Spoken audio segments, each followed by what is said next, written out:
Pacific Nations Cup final this weekend, folks. Japan taking on Fiji from Osaka. The squads have been announced. We'll go through them, the predictions, the recent history, a few stats, and you guys can let us know your thoughts on how this one is going to go. Both of these sides come into this final undefeated. Japan went through the kind of North American route, toppling Canada and USA before a semi-final win over the Samoans last week, 49 points to 27, high-scoring game.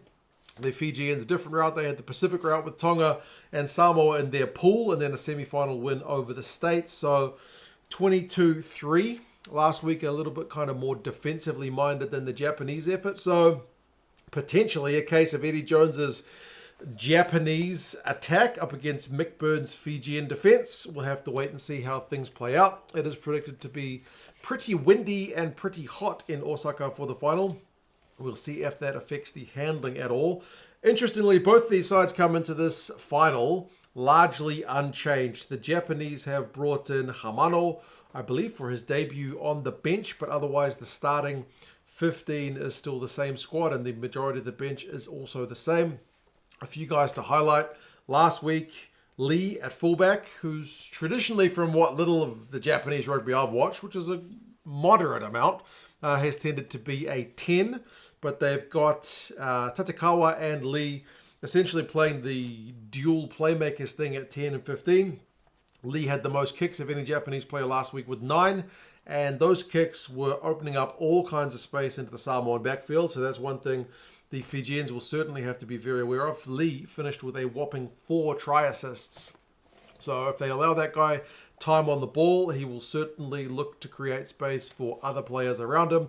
Fakatava in the number 6 jersey was very busy on the ball carries and the loose forwards. 19 carries from him. Water Derns is a proper bit of tall line-out timber for the Japanese at line-out time. He's 2 meters plus. He won 6 line-outs for the Japanese last week. And then Tuitama out on the left wing managed to get himself over the whitewash. He also had a whole bunch of carries, 16, which is the top of any Japanese back in terms of the carries they made last week. So they were certainly happy to spin the ball wide. He also managed to break 4 tackles. So certainly a danger man. And then Riley pulling the strings in the midfield. A real kind of elusive ball run as well. Eddie Jones has talked him up. And I think kind of rightly so. The guy's been in quite good form for some time now. But they won't be happy with how many points they have shipped the Japanese. Like, they're averaging 48 points scored in this Rugby Pacific Nations Cup, but they're also conceding an average of 26. So a lot of scores conceded, even against sides that are kind of a fair bit more lowly ranked than the 13th ranked Japanese side. For the Fijians, I mean, their scrum last week was of particular importance to their victory, and you feel like they are going to put pressure on the Japanese. At scrum time, Maui, Ikanaveri, and Tawaki will certainly be the kind of more fancied of the 2 front rows.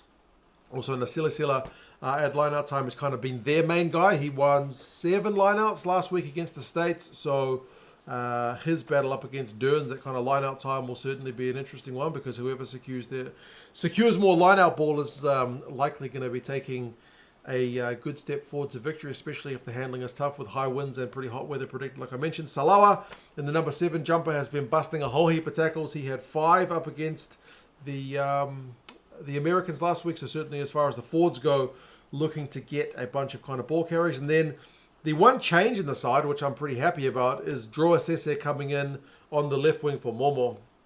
Momo was subbed last week, and I think kind of rightly so. The guy was handling the ball like a bar of soap, whereas Droa Sese came on, busted 7 tackles, which was more than any Fijian player in that game. So for him to have that kind of impact from the bench, I think has earned him a start. So I think he will be a pretty welcome change. And then they've interestingly got multiple guys kind of happy to kick the ball. Like, we associate Fijian rugby always just with running and offloading. But, I mean, they had 5 kicks from Lomani at 9. They had 5 kicks from Muntz at 10. And they had 7 kicks from Armstrong Avula at 15. So they're also kind of going with the dual playmakers thing. Essentially kind of 2 10s with Muntz and Armstrong Avula there. So both sides kind of running with a similar philosophy in that regard. They've also got, I think, a debutante in Loganesimasi.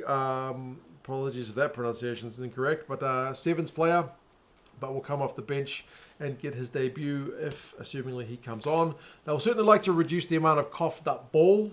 As I said, Momo not being in the squad may help with that. He may be just having an off week last week, but yeah, they can't afford to drop ball because the Japanese are certainly a side that will hit you on the bounce if you give them that chance. Fiji have been conceding a lot less points, though, only 13 points on average conceded, which is half the Japanese 26, but they've not quite been scoring as many, average of 38 across this Pacific Nations Cup compared to Japan's 48. So, yeah, potentially, as I mentioned, Fiji's defense up against Japan's attack, but Fiji have also run in a few points of their own.